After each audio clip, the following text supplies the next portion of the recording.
Hey everyone, welcome to Sidetrack Adventures. This is Steve. Right now I'm in Fort Bidwell, California, which is located in the seldom visited and remote northeast part of the state. Today, we're going to be looking for the actual northeast corner of California and the survey marker that was placed there in 1872. Now, from what I understand, this is a hard place to find. There are no roads or trails that lead there, so we're going to be doing some cross-country hiking. But anyways, let's get going and head about 15 miles to the northeast and find the spot where California, Nevada, and Oregon meet up. We're starting out today in Fort Bidwell, which is the northeasternmost town in California and probably the last civilization we'll see for a while. This is a pretty neat and historic town. It got its start as an army fort in 1865 to help protect travelers on the Applegate Trail from native attacks. This is Kober's Mercantile. It was opened in 1888 by Henry Kober, and after he passed away, his daughter Elsie ran it until her death in 1984. I love this Levi's ad on the side. I don't know when this is from, but I do know it's pre-1960.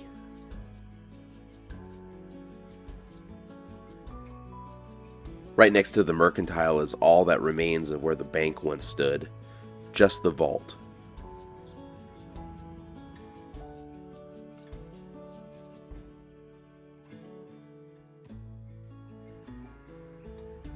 Here's the Fort Bidwell Church that was built in 1885 and is still in use today.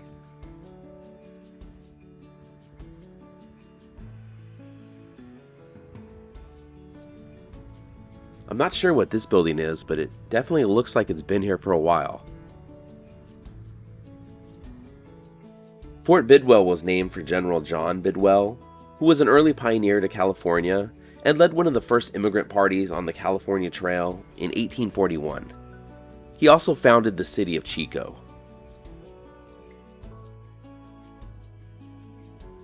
The Army fort closed in 1890, but the surrounding area became the Fort Bidwell Indian Reservation, and the town has continued on to the present. It currently has a population of about 180. I'd love to explore more of the town, but we have a corner of the state to find.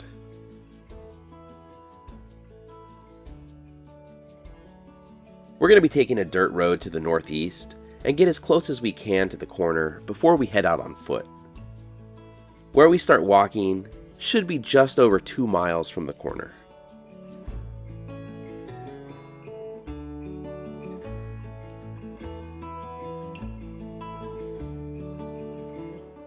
Okay, so this is where we'll be starting our trek to try and locate the northeast corner of California and the monument there.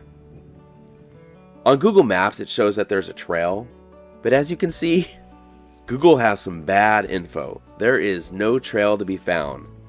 But let's go ahead and get the drone up just to get a look at what we have to look forward to.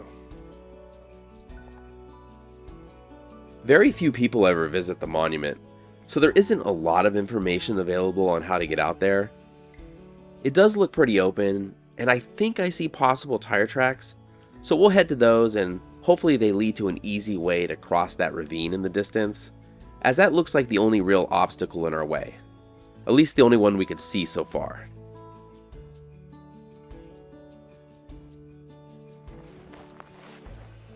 As we head out there, I'll try to explain how the marker for the corner was put in the wrong spot, and ultimately that ended up changing California's border with Nevada.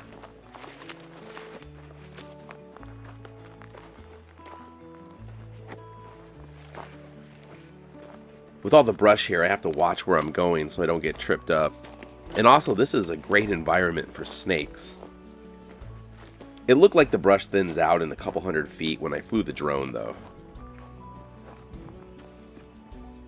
I don't think we need to look out for bears, but I did notice on the map an antelope preserve not too far away, so I wouldn't be surprised if there were mountain lions in the area. We'll head alongside this fence until we get to where the brush clears out. It looks like it's just past those trees up ahead.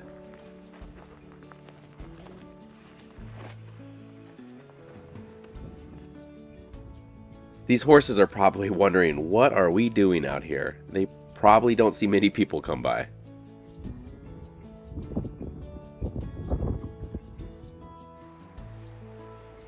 It would be nice if a couple of these horses would decide to jump the fence and give us a ride.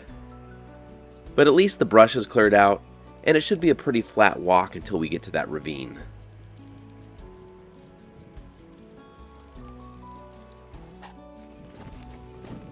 This whole area is volcanic, and while it's flat and there isn't much brush, it's covered in these rocks, and you really have to watch out for them because every once in a while you'll get tripped up by one.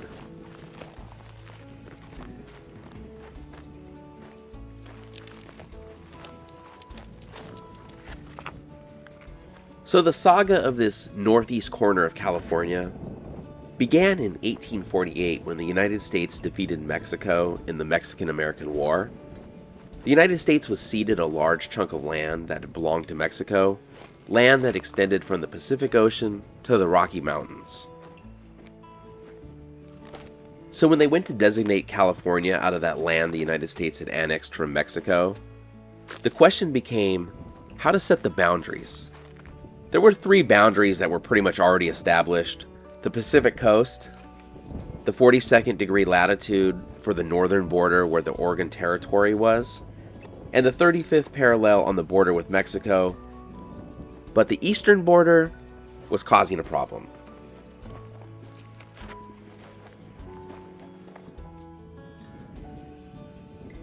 The rocks are really starting to get bigger. Even though it's flat out here, it's pretty slow going because of the rocks.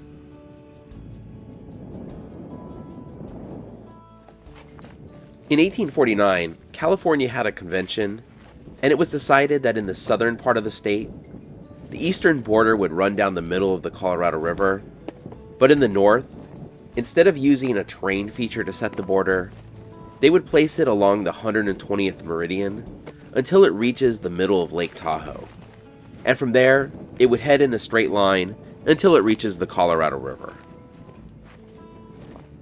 Setting the state boundaries based on arbitrary lines on the map rather than terrain features ended up causing problems for the next 130 years.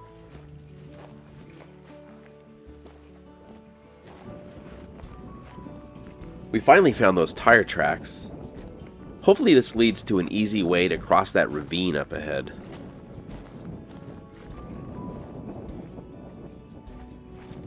Getting back to the border, figuring out where 120 degrees longitude is now is pretty easy with GPS, but it was not easy in the mid-1800s. Between 1855 and 1900, there were 6 surveys sent to locate 120 degrees, and none of the 6 agreed on where it was at.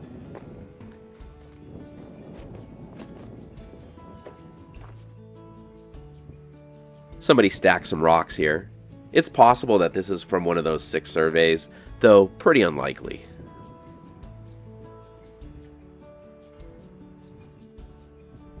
Well, we reached the ravine, and the tire tracks did not lead to a good way to cross it. So let's get the drone up again and take a look.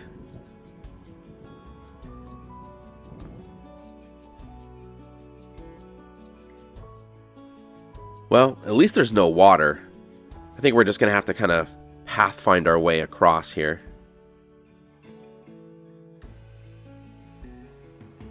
Everything in the upper left of the screen is in Oregon.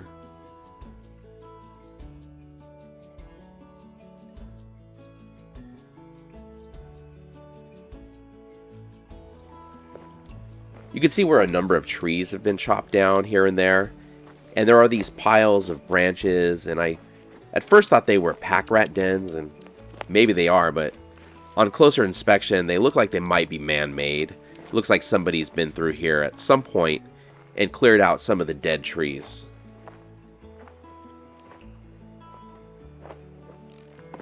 So of the surveys of the 120th meridian, in 1872, Alexey Von Schmidt, using only a compass, a sextant, and dead reckoning, began what at the time was to be the most comprehensive survey of the border.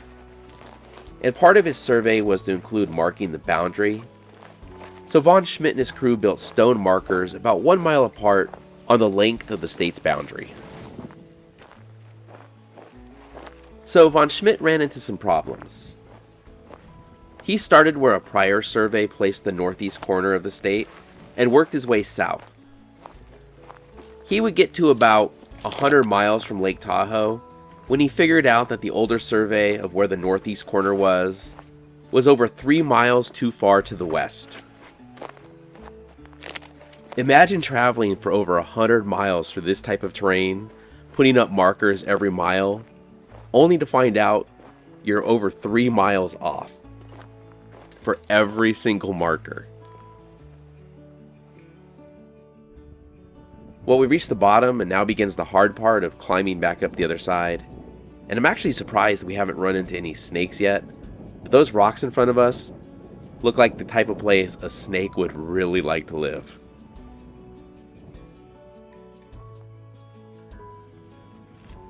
I want to get back to Von Schmidt and his survey, but I really got to watch where I'm stepping with these rocks.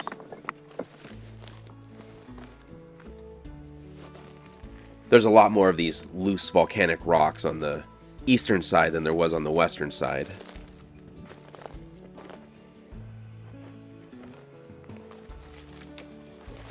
So anyway, Von Schmidt realized he was off by 3 miles, had to come all the way back up to this area. He created a new monument at where he thought the state line should be, and headed south again. And that's the monument we're heading to now. Of course, while his survey may have been more accurate than the older one, it was still done with 1870s technology in terrain like this, and his measurements were off as well.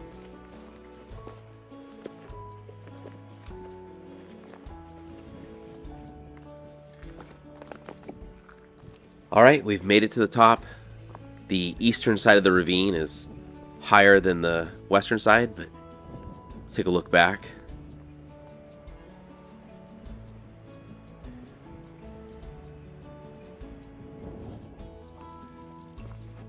We have about a mile left to go. The monument and the corner should be directly in front of us, at least as long as my compass is correct. I had mentioned that Von Schmidt's survey was off, so you may be wondering, if his survey was off, how did this become the accepted corner of California? Well, his survey wasn't off by a whole lot. It was off by something like 1,400 to 1,800 feet. So it kind of became the accepted boundary, if not the legal boundary between the two states. But there were still disputes over it, and in 1980 it went all the way to the Supreme Court.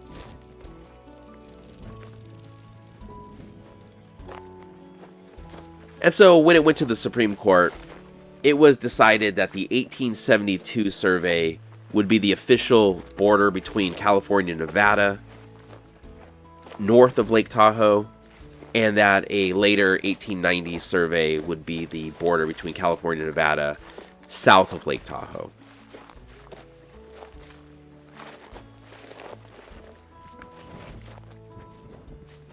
We should be getting pretty close. I'm really hoping it's just on the other side of these trees, but I don't see anything yet. I did just look at Google Maps a second ago, and it says we should be just about there. There's obviously no service out here, but I was able to download the map ahead of time. And I do see a small barbed wire fence, and I believe that is the border with Nevada. So we should be there.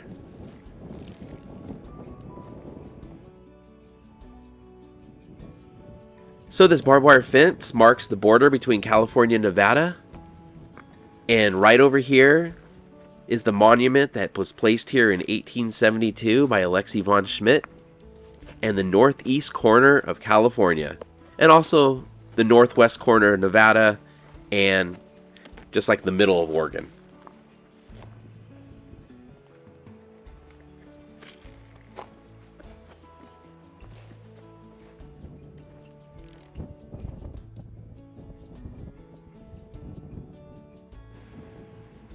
The monument's on the other side of the barbed wire fence, but luckily somebody was nice enough to build a ladder so you can get over the fence easily.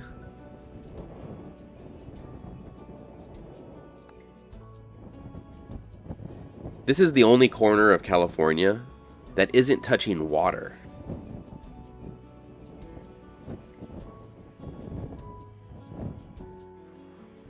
Here's the inscription, 1872, A.W. Von Schmidt, longitude 120, latitude 42. We're slightly off of those numbers.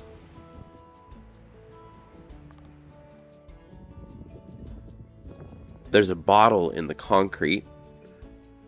I don't know when the concrete was added, but I'm sure Alexey Von Schmidt didn't bring it out here.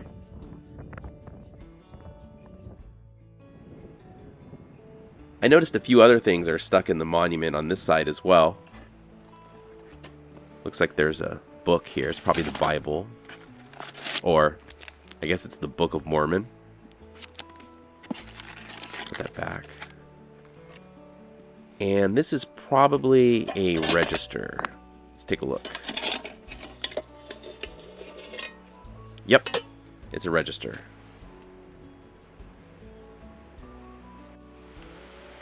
It looks like almost a month between visitors. Chip Rogers visited in June, and Whit Ashbrook visited just a few days ago. Alright, I've signed the register as well. Now there's official documentation of our visit.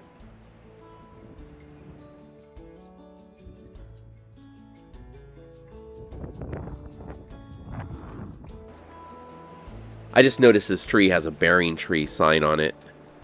These are used to mark property lines, but unfortunately the coordinates on it are all faded. You can't read what it says. This is all Oregon in front of us. I mean, I guess technically I'm standing in Oregon right now, but everything we could see looking this direction is Oregon.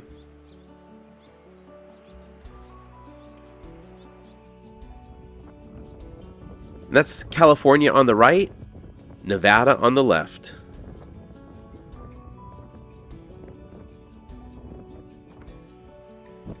I'm back on the California side of the fence now because I just noticed this over here. Here's where the modern survey marker is.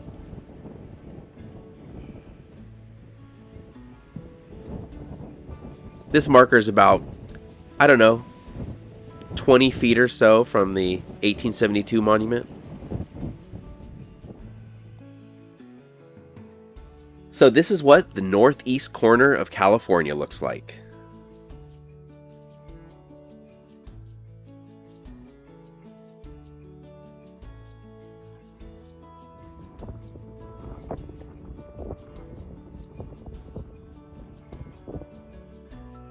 When you look around, it really hits you how remote this place is, and it was quite the adventure getting out here. But of course, getting here is only half the adventure.